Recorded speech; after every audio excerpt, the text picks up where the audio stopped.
Oke, satu pertanyaan lagi, Gus. Ini ada pertanyaan dari teman-teman mitra driver Grab. Saat mengantarkan barang, tiba-tiba azan waktu sholat, ya, Gus. Lalu kita sebagai driver harus sholat dulu atau menyelesaikan orderan dulu, karena itu juga amanah kan orderannya itu. Mungkin nganter barang atau mungkin nganterin penumpang. Mengingat barang tersebut sudah ditunggu pemiliknya dan penumpang tersebut juga sudah ada janji yang lain, makanya gitu. Nyuwun pencerahannya, Gus, gitu. Begini ya, ini kan fikih sosial ya. Saya jawab, ini memang harus pakai fikih, nggak pakai rasa. Saya ulang lagi, pakai fikih, nggak pakai rasa. Waktu sholat itu kan banyak ya, diantaranya maghrib dan isya, duhur dan asar, terus subuh sendiri. Ya, ben sampean belajar fikih, orang belajar tasawuf ya. Nah, kalau subuh itu tidak ada toleransinya kalau waktunya sudah tinggal 10 menit karena tidak ada jamak. Ya, tidak ada apa? Jamak. Sehingga misalnya kalau kamu ngojek waktu tinggal 10 menit ya harus sholat. Tapi kalau sekedar dengar azan ya, ini penanyanya kayaknya itu teman kamu, jadi fikihnya kayak kamu, nggak jelas. Azan itu kan bukan akhir waktu sholat. Azan itu bukan akhir waktu sholat, tapi awal sholat. Itu tidak harus supir Grab, tidak harus supir Gojek. Meskipun kamu makan ada azan, ya teruskan saja, kan tidak akhir waktu sholat.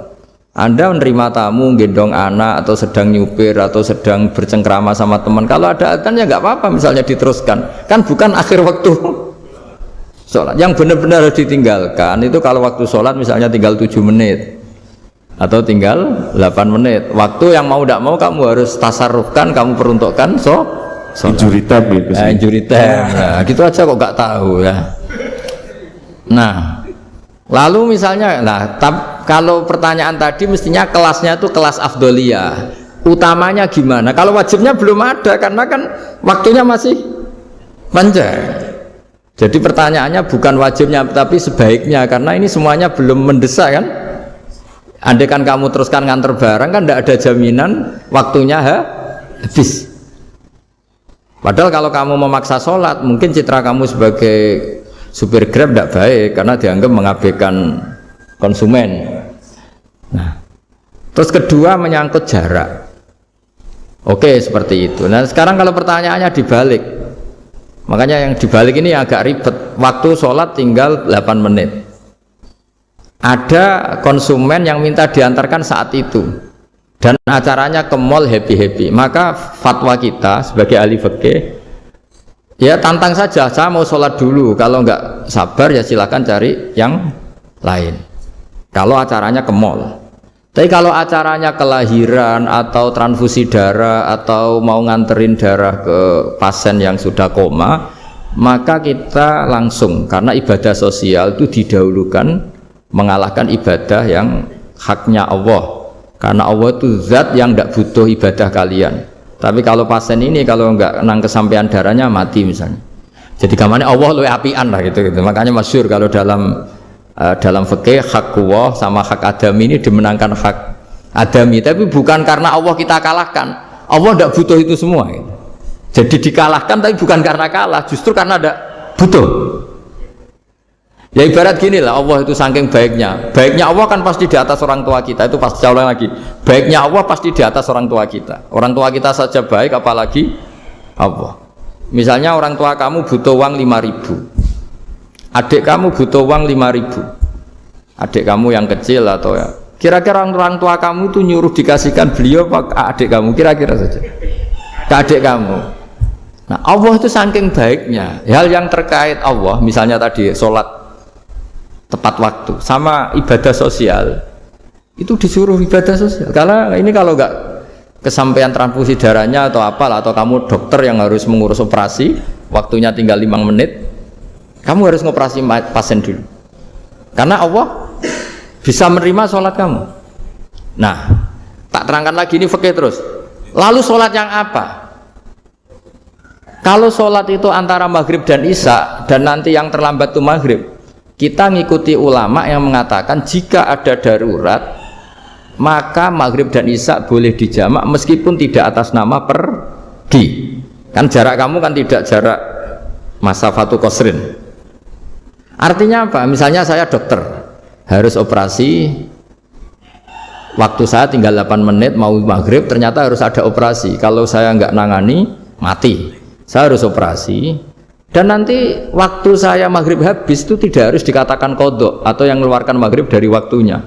Bisa saja menurut ulama dianggap boleh dijamak takhir dengan isya. Karena kondisinya masih waktu jam'in. Begitu juga duhur dengan asar. Tapi kalau waktunya itu asar, tinggal 8 menit, kemudian harus ada operasi, ya kita operasi, waktu asar kita mundur sampai maghrib, namanya qadha yang dimaafkan Allah. Ya namanya tetap qadha karena asar nggak bisa dijamak dengan maghrib.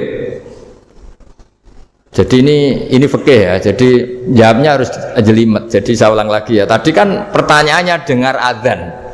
Kalau adzan kan waktunya masih panjang, apalagi misalnya maghrib kan waktunya kan taruh saja ada waktu seperempat jam. Ternyata andekan kamu antar hanya butuh waktu 7 menit, kan nggak ngefek sama sekali. Nyanda ya gitu. Terus kalau driver umpamanya dapat order, ini yang tanya kamu malah mewakili dalam, kalau ada driver dapat orderan food, nganterin makanan, tapi makanannya non halal, niku fakihipun pripun? Nah, makanya itu tadi ya. Kamu tahu betul kalau itu non halal loh? Kalau itu sudah tahu pasti non halal. Nah, ya, daging Tyrannosaurus ngoten mungkin. Ya makanya tadi itu memang PR kita di semua profesi. Saya ulang lagi, itu PR kita di semua profesi. Jadi ya itu makanya pentingnya istighfar tuh di situ tuh sudah kita sebagai ulama menghalalkan tidak mungkin, mengharamkan kamu juga demo, ini pekerjaan Gus. Tapi yang jelas itu tidak bisa dihindari. Ya sama lah seperti orang di bis itu. Kadang-kadang kan didoain, semoga semua penumpang hasil ke tempat masing-masing, dan kalau ada copet berarti kan doain copet juga hasil tujuannya. Jadi di semua profesi itu resikonya. Makanya tadi saya bicara tentang fikih. Kaidah umumnya menolong maksiat itu ya bagian dari maksiat, menolong taat itu bagian dari taat. Mau tidak mau harus ada hukumnya. Setidaknya barokahnya tahu hukum. Kalau kita salah belum istighfar gitu, sudah salah nggak merasa salah gitu. Jadi barokahnya tahu hukum itu paling enggak kan kita ya istighfar lah. Kan ya tadi seperti paket misalnya, kan ada saja orang paket yang jelas-jelas barangnya itu haram, tapi atas nama profesionalitas kan mungkin tetap dikirimkan. Tapi barokahnya ngerti hukum, dia istighfar. Nah, tapi karena kalau kita menyarankan sudah ada usah pekerjaan yang lain banyak nanti kan rai-rai potongan tawakal dikandani ngono kan ya repot deh. Nah kalau kita kiai guys, gak apa-apa, serius pangeran sugih. Menurut sampean harusnya ternuntut, Gus saya karena fatwa jenengan saya sekarang miskin, ini gimana pertanggung jawabannya? Ya ribet kan? Tapi saya ulang lagi, itu seninya ngelola kehidupan semuanya seperti itu. Jadi makanya kita nggak pernah berhenti berdoa, Robbana dzolamna anfusana, karena dalam sisi semua hidup kita pasti ada unsur nggak benernya gitu. Ya saya ulang lagi, pokoknya kaidah umumnya itu menolong taat itu ya ikut bagian dari taat, menolong maksiat ya bagian dari maksiat. Tapi ya tadi ya kita harus istighfar. Kan cuma tadi yang jelas-jelas maksiat dan kita tidak tajassus. Saya ulang lagi, tidak tajassus itu neliti wong nanti jelimet. Jadi misalnya ada perempuan mau ngojek ke sini ya diantar saja, jangan tanya detail. Itu apanya Mbak? Hubungannya dengan kamu apanya? Wah ya ribet kalau jadi kepo. Jadi kepo ya tidak perlu gitu. Artinya sudah umumnya orang saja sudah. Nah, lama-lama juga gitu. Kalau ada bapak-bapak main itu ke siapa Pak? Tujuannya laki apa perempuan Pak? Surat nikah mana Pak? Oh, surat nikah mana? Saya sudah nikah gitu.